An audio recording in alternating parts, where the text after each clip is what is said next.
Арбаңыздар, мени жакшы көргөндөр жана жаман көргөндөр. Бүгүн 7 ноябрь басма сөз күнү, сөз эркиндигинин майрамы. Андыктан мен биринчи кезекте журналисттерди кесиптик майрам менен куттуктайм.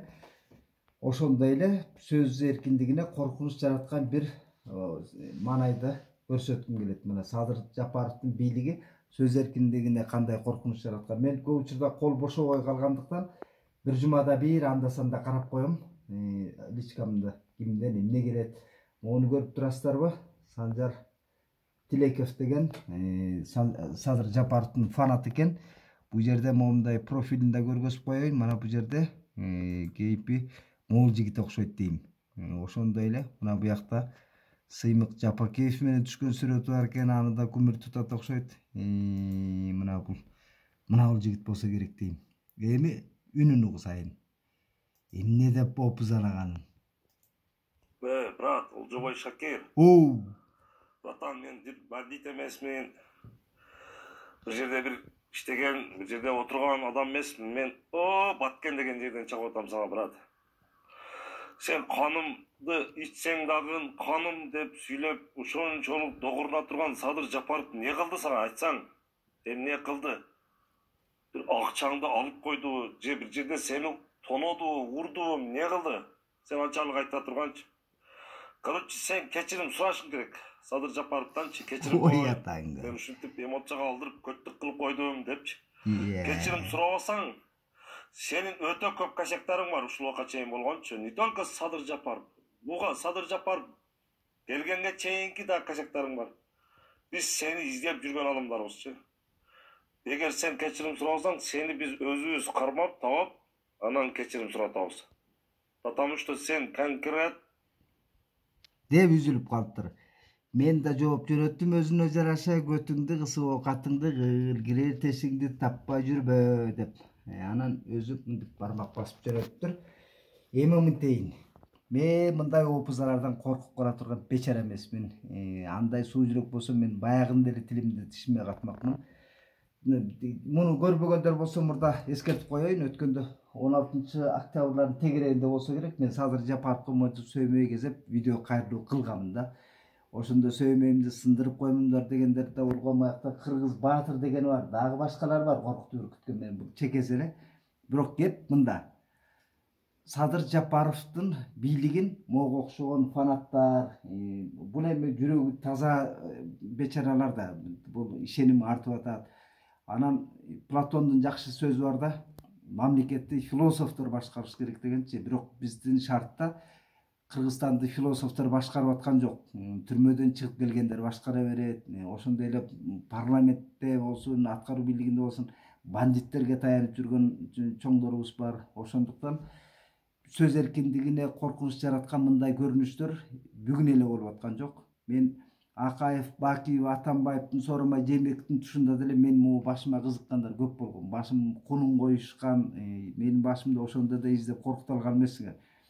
Мен эч качан кумга башымды катып жаткан бечара эмесмин. Менин адамдык кредом, принцибим мамлекеттин өнүгүүсүндө дайыма бир полемика болуп туруш керек. Биз плюрализмди калыптандырабыз десек, демократия дөөлөттөрүн калыптандырабыз десек, күрөш ушул. Биз тандаган жол бул. Бирок Кыргызстандагы бүгүнкүдөй башаламандыкта могу Садыр Жапаров түрмөдөн келип эле напсысын тыя албай бийликтин баардык бутактарын басып отурасыңар. Кече болсо Талант Мамытов спикер болуп шайланды, Ташиев, Камчыбек болсо тиякта коопсуздук кызматын тейлеп отурат. Мында айтканда булардын өч алуусу башталат, бизге окшогондо реваншдык күчтөрдүн аракети деп гана айтам. Кече темир жол тиги Ак үйдүн курчоосундагы каша темирди алышты. Бул баягы жаман устанын шылтоосу көп дегендей, кеп баш мыйзамда да эмес, кеп ошол темир тордо да эмес болчу, Ак үйдү курчап турганчы мандемдин баары, кептин баары башыңарда да. Анан мамлекеттик түзүмдү оңдойбуз десеңер, сөзсүз эле ал кашаны алып коюп, же мамлекеттик баш мыйзамды өзгөртүү жол менен эле эчтеке өзгөртө албайсыңар. Мага окшогон тир карактардын тилин кыскартып же башын алып коюп да саясатыңарды оңдой албайсыңар. Эгер саясатыңарды, бийлигиңерди бекемдейбиз десеңер, мага окшогондорго сабырдуу болгула. Мага окшогон тиги тилин тишине ката албагандар бул кайдыгер эмес мамлекеттин келечегине. Биз мамлекеттин келечегинде ушундай күрөш болуш керек албетте. Кайым айтышабызбы, жакалашабызбы, бирок мамлекетти айкын жолго, адилеттүү жолго салабыз десек, баардык тарап бири-бирин угуш керек, диалог кылалы. Анан мындай коркутуп үркүткөн жол менен бандиттик бийликтин бир түбөлүгүн түз жолго салып бере албайсыңар. Кыргыз көзүн оңдоп кете албайсыңар. Албетте мен Садыр Жапаровдун мындай оң жактарына айтканмын башынан эле. Мен кош колдоп колдойм. Маселен бүгүнкү 7 ноябрда Атабейитке барып, экс-президенттер Роза Отунбаева, Сооронбай Жээнбеков менен барганы бул жакшы самалык. Мен муну Facebook'ка да жаздым, жана белгилеп бирөөнө комментарий кылып, ошентип Кыргызстан ар тараптуу саясий күчтөр менен, ар тараптуу пикирлер менен эсептешкенде гана кыргыз саясаты оң жолго түшөт. Бүгүнкү күндө эл аралык коомчулук Кыргызстандан кооптонуп отурат. Ал эле эмес, Кыргызстандын ичинде ушундай бүлүк сала турган, момундай агрессивный бир маанайдагы фанаттар эч качан Садырдын бийлигине аброй алып келбейсиңер. Алдыда шайлоо келатат. Аны да унутпагыла. Себеби Садыр Жапаровдун мондай жараткан коркунучтары, сөз эркиндигине болгон доо кетире турган момундай коркунучтар менен эч качан силер мамлекетти түз жолго салып кете албайсыңар. Уурунун жолу кууш дейт. Адилетсиз жол менен бийликке келген, убактылуу бийликке мончу шаңраңдаган Садырдын бийлиги эртеңки келечегиңер өтө кейиштүү болуп калышы мүмкүн. Себеби 7-кабаттан желкеңерден кармап туруп ыргытып ийет да терезеденчи. Себеби силерди курчай турган ал жерде темир тор жок. Бул чоң жаңылыштыгыңар да. Себеби бизде элдин канында эркиндик ойноп турат. Бизден эл эркиндиктин даамын сезип калган эл. Биздин эл эч качан бир моюн салып, бир жонуна камчы үрөгөн кишиге баш ийип берчү калк эмес. Демократия аралчасы болуп калган Кыргызстан Борбор Азияда локомотив боло турган, демократиянын локомотиви боло турган тентек элбиз. Андыктан ошол тентек элдин мендей тентегине да, жөнтөгүнө дагы сабырдуу болгула. Кыргызстандын келечегине баарыбыз кайдыгер эмеспиз. Ошондуктан ар ким албетте түшүнөм. Тилек Санжаровго окшогондор эмоциясын токтото албай аткан бул эми караламан калктын ичиндеги Санжар Тилеков экен. Караламан калктын ичинде мындай баяу сезимдеги өтө таза ишеним менен үмүт арткандар албетте эмоциясын тыя албайт.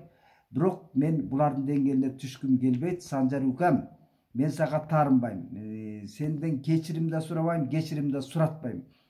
Албетте бирок сага окшогондордун мондай опуз алуусу бир мага окшогондорду коркута албастыгын түшүнүшүң керек. Жана Садыр Жапаровго айтарым, тизгинде сенин фанаттарың монтип журналисттерди коркутуп үркүткөн жол менен сага аброй алып келбестигин. Өткөндө Спутник каналынын ошо жарым сааттын ичинде бизди тарапты чагылдырбасаңар, тополоң тос кылабыз, демеле кыйраканыңарды чыгарабыз деген опузаңар, Азаттыкка болгон коркутууларыңар, башка телеканалдын журналисттерине болгон коркутууларыңар дагы бул сөз эркиндигине кетирген чоң доо кетирип атасыңар.